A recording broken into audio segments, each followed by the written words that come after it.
اعوذ باللہ من الشیطان الرجیم بسم اللہ الرحمن الرحیم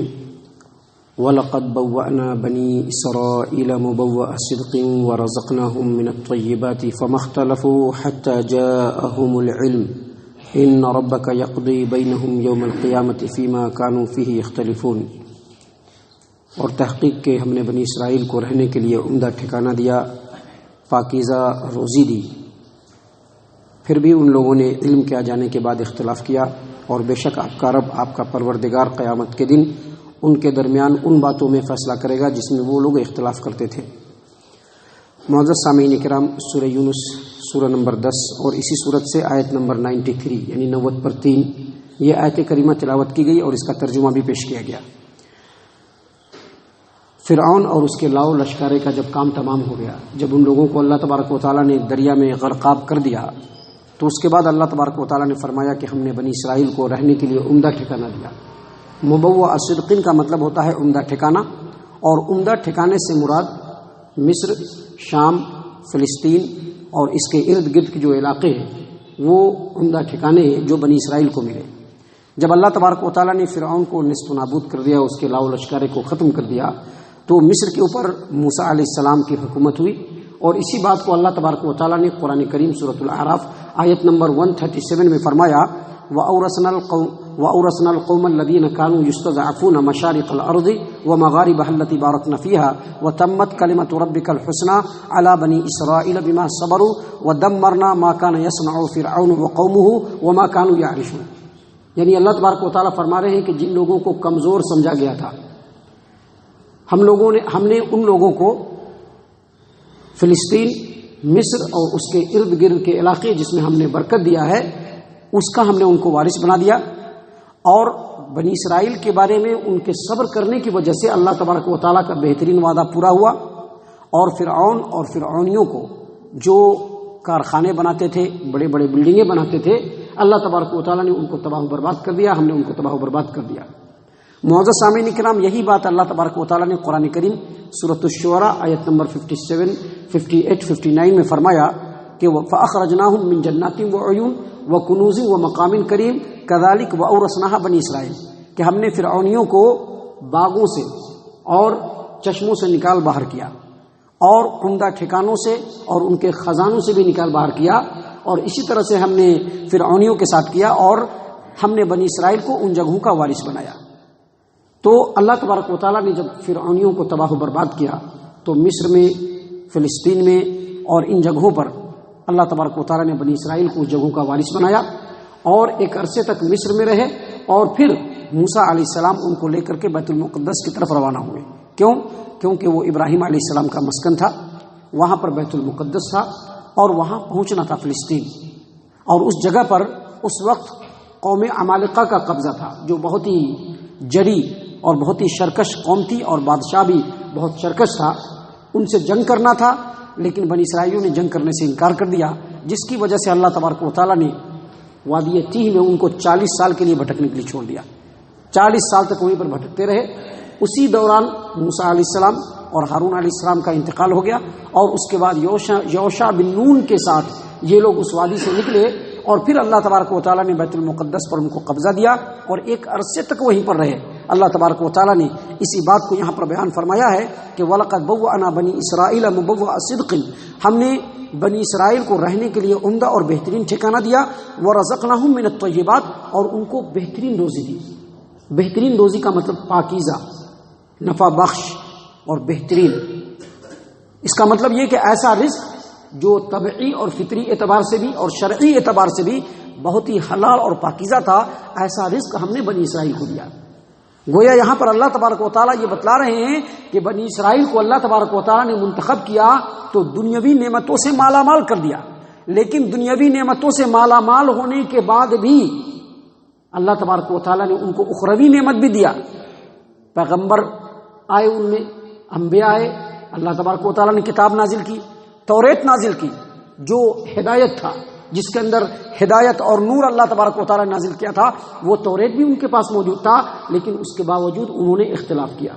اللہ تبارک و تعالیٰ آگے فرما رہے ہیں کہ فَمَا اخْتَلَفُوا حَتَّى جَاءَهُمُ الْعِلْمُ،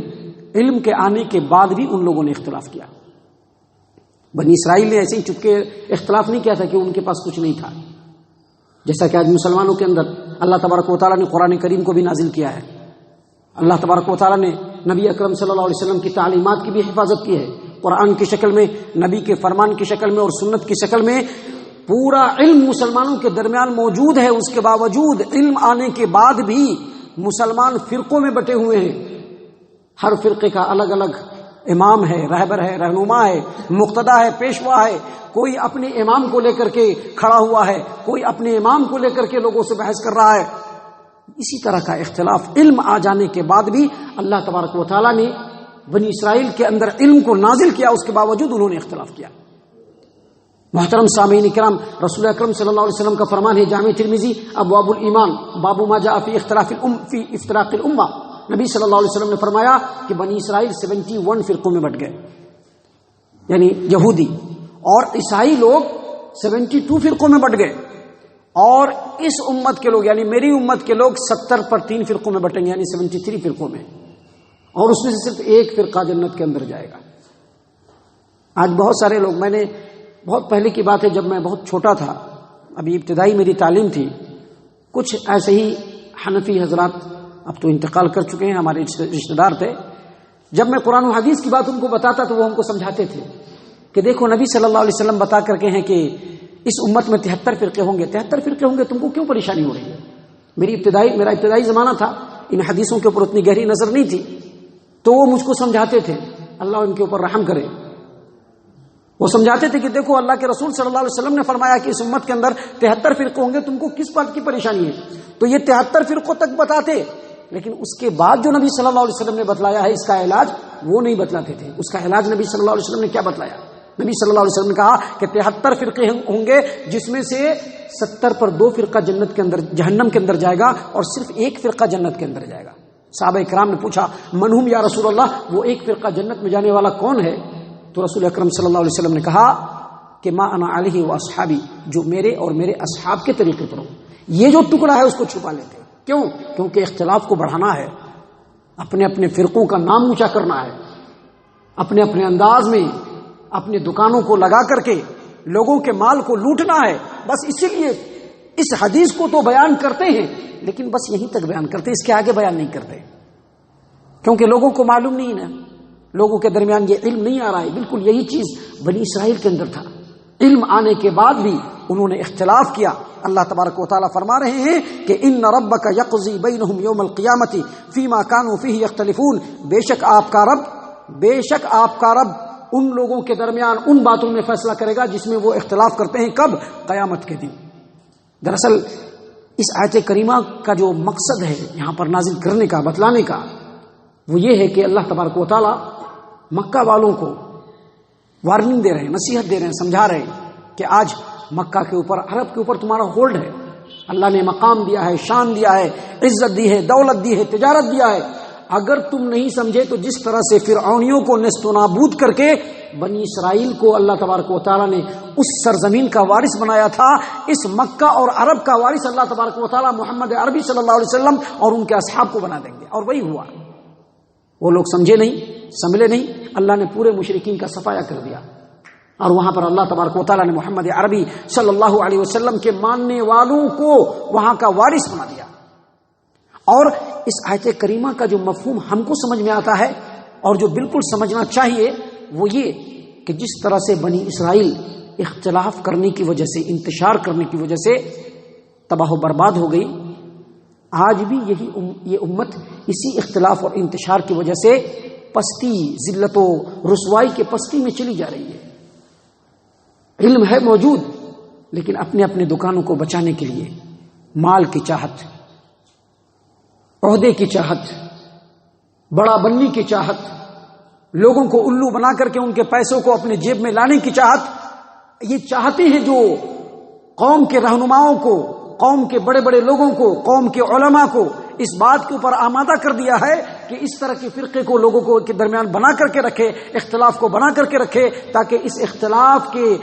آگ پہ ہم اپنی روٹی سیکتے رہیں۔ محترم سامعین کرام، بنی اسرائیل بھی اختلاف کو ختم کر سکتے تھے، کس طرح سے؟ توریت کی طرف رجوع کرتے، توریت کے اندر جو احکامات تھے اس کے اوپر عمل کرتے تو اختلاف ختم ہو سکتا تھا۔ آج بھی مسلم امت اپنے اختلاف کو ختم کر سکتی ہے، لیکن اختلاف کے ختم ہونے کی بس ایک ہی صورت ہے، اس کا بس ایک ہی رستہ ہے کہ اللہ تبارک و تعالیٰ کے کلام اور نبی اکرم صلی اللہ علیہ وسلم کے فرمان اور صحابہ کرام سلف صالحین کے فہم کو سامنے رکھ لیا جائے تو پورے مسلم قوم کے درمیان جو اختلاف ہے وہ بالکل ختم ہو سکتا ہے۔ اللہ تعالی ہم تمام کو ان باتوں کے اوپر غور و فکر اور تدبر کرنے کی توفیق عنایت فرمائے، ہم تمام کو صحیح معنوں میں مومن اور مسلمان بنائے، رسول اکرم صلی اللہ علیہ وسلم کا متبع اور فرما بردار بنائے، جنت الفردوس میں جگہ عطا فرمائے۔ اے اللہ ہم تمام کو جہنم سے پناہ دے، اے رب العالمین ہم تمام کو جہنم سے پناہ دے، اے مالک الملک ہم تمام کو جہنم سے پناہ دے، آمین یا رب العالمین۔ وما علینا الا البلاغ المبین۔